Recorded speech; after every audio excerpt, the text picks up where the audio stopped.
8h07 pelo horário de Brasília, gente. O Banco Central decide hoje a nova taxa básica de juros do país e entre os especialistas do mercado financeiro, o consenso que a gente tem falado aqui é de um corte de 0,5 ponto percentual na Selic.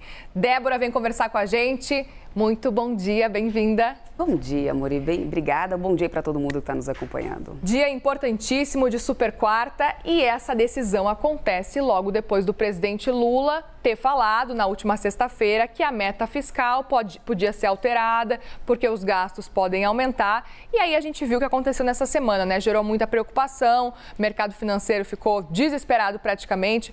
Qual que é o impacto dessa fala de Lula, das falas de Haddad também no começo da semana para essa decisão do Copom hoje, Débora? Vamos lá, Amor. Olha, até então está contratado esse 0,50 para hoje e ninguém no mercado acredita, é o consenso de que isso vai ser mantido. Ninguém acredita que isso vai alterar, pelo menos não agora no D0, para essa reunião de hoje. A preocupação que isso impõe é para as próximas reuniões, né? Do que vem pela frente, a capacidade do Banco Central em continuar com esse ritmo de cortes e qual vai ser essa taxa terminal. Perfeito. A expectativa era que no ano que vem a gente conseguisse chegar numa taxa de 1 dígito, mas agora já fica totalmente em risco o que vem pela frente.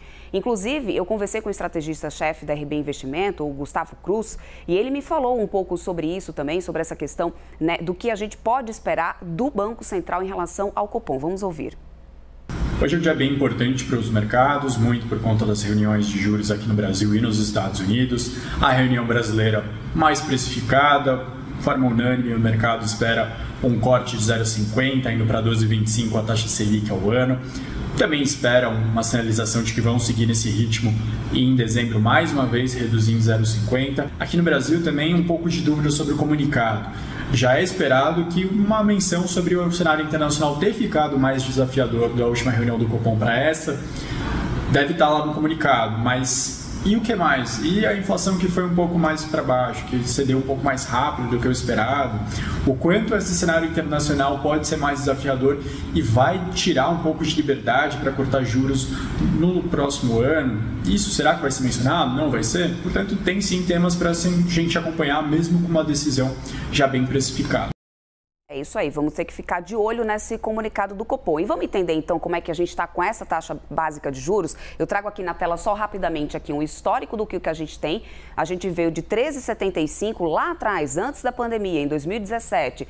Na pandemia a gente chegou à taxa mínima ali de 2%, historicamente muito baixa para o país. Depois o Banco Central veio aí reajustando isso, aumentando gradativamente essa taxa básica de juros, até que a gente chegasse a 13,75. E aí agora começa a redução, né? Começam os cortes. Com esse corte de hoje, a gente deve chegar nesses 12,25 que você está vendo aí mais amarelinho na sua tela.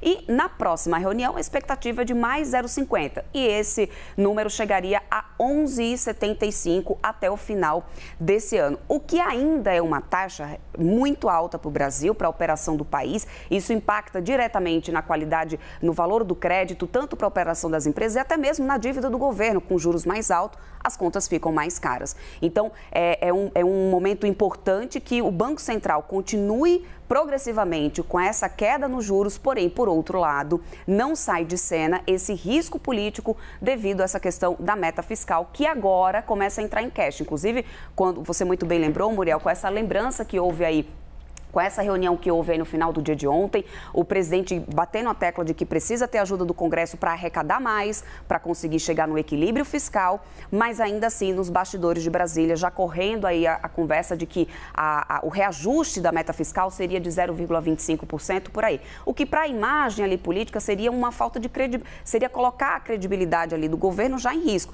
Não que o mercado acreditasse que essa meta seria cumprida, mas a história de bater na tecla de que vai cumprir a meta, isso estava agradando o mercado, estava sustentando até então, principalmente o posicionamento do ministro Fernando Haddad, que aliás até em várias pesquisas vinha mostrando uma aprovação. Então, arranha um pouco essa imagem do governo em relação ao compromisso com as contas fiscais. E esse é um ponto muito curioso, né? Porque o mercado, economistas de modo geral, acreditavam realmente que não teria como deixar essa taxa realmente zerar esse déficit fiscal lá no ano que vem. Eles falavam isso o tempo inteiro. Mas aí, por outro lado, ao ouvir Fernando Haddad falar que ia dar certo, Era quase como, ok, a esperança é a última que morre, vamos acreditar até o fim. E porque aí morava ali uma preocupação, né? Fica naquela, não é jogar a toalha e vamos gastar e pronto. Então morava ali uma preocupação de alguém que estava olhando para as contas, alguém que está buscando, ou seja, você ter alguém tendo a intenção de fazer isso é muito melhor do que simplesmente jogar a toalha e dizer assim, vai gastar mesmo, vamos ultrapassar todos os limites, enfim. Então isso era que o mercado estava vendo como positivo, porque no final a gente já sabe que a tendência do governo, desde quando o Lula, aliás, assumiu, é priorizar programas de governo, investimentos, como ele mesmo veio falando, e que não vai iniciar o ano cortando gastos. Muito bem, e a gente fala que hoje é um dia de super quarta, porque além da decisão do Copom que a gente está vendo aqui, que tem essa previsão aqui em amarelo, tem também a decisão do Federal Reserve, vai decidir qual que é o cenário por lá. E aí, a gente está vendo uma expectativa aí de manter tudo isso? Pois é, olha só. Isso é que o mercado quer, esse é o plano ideal, inclusive, né? Historicamente, a gente tem, olha, de março de 22, os juros em 0,50 e isso veio aumentando gradativamente também, como aconteceu aqui no Brasil, porque a ideia era conseguir controlar um pouco essa economia por lá, que anda muito aquecida. Perfeito. Mesmo chegando nesse patamar que é historicamente alto para os Estados Unidos, de 5,5, eles não estão conseguindo controlar esse mercado, que está muito aquecido, com muita geração de emprego, a inflação ainda muito alta por lá, e tudo isso tem dificultado um pouco o trabalho do Federal Reserve. Hoje, Muriel, além de muito mais importante essa questão da decisão se vai realmente manter ou não, tem uma peculiaridade muito grande no Federal Reserve, na decisão de política monetária deles, que é a fala do presidente do Fed logo após o comunicado da decisão.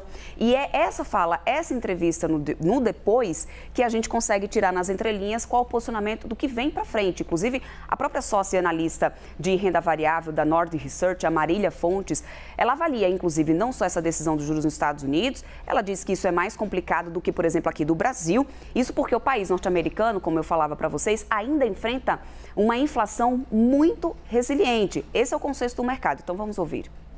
Nessa reunião, a gente não vai ter os DOTs. O que são os DOTs? É quando cada membro do Fed fala para onde ele acha que vai as taxas de juros no futuro. Isso é muito importante porque dá uma ideia de qual a cabeça dos membros, se eles acham que vai subir ou se o risco é de cair. Apesar da gente achar que é manutenção, os dados de inflação americanos vieram piores ainda com núcleos pressionados, né? Ainda com aqueles itens mais ligados a serviços, ainda muito pressionados e muito acima da meta. Então, a decisão americana é muito mais complicada do que a nossa decisão aqui no Brasil, por exemplo, porque eles ainda estão enfrentando inflação muito resiliente. Então, o Banco Central americano vai ser uma grande incógnita e eu, particularmente, estou muito ansiosa para ver como vai ser a entrevista depois da decisão. Pra gente não se perder nessa super quarta, quais são os horários? Pois é isso que eu vou trazer, tá? A Marília ansiosa por essa decisão que sai logo mais às 3 horas da tarde, como eu, como todo mundo, né? 3 horas da tarde a gente tem a decisão do Fed, do Federal Reserve, e às 18h30, Banco Central aqui do Brasil divulga aí a sua decisão. Todo mundo de olho e, claro, você pode assistir tudo isso na CNN Brasil com muita repercussão dos nossos analistas. Obrigada, Débora. Obrigada a você.